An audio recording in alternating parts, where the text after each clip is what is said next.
Şat durmuşda sağlığın öfkemişe teşnefi, öfkemişe teşnefi.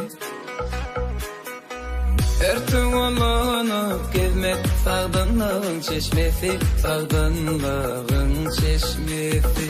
Emme yerde gerek ol, öyde yolluk emişte, arkayın duyadını örtükte bildirişte. Renk mavi ak, hem çal hem göğürtük, ömrümün şifası, ovamız sahte örtük.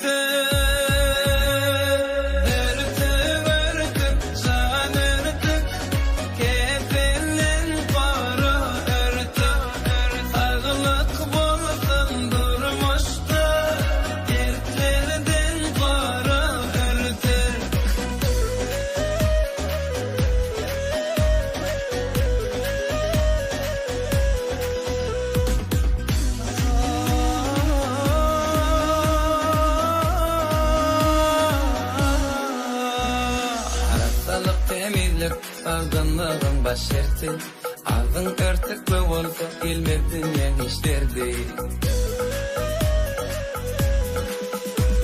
Arasalık temizlik, sağdınlığın başertin, ağzın örtüklü olsa bilmedin yan işlerdi. Kaçağalar bağıtındır, uğundığın seydin, nefelleri aydıp bir renk mavi ak, hem çal hem göğürtük, ömrümün şifası, ovamız sahte örtük.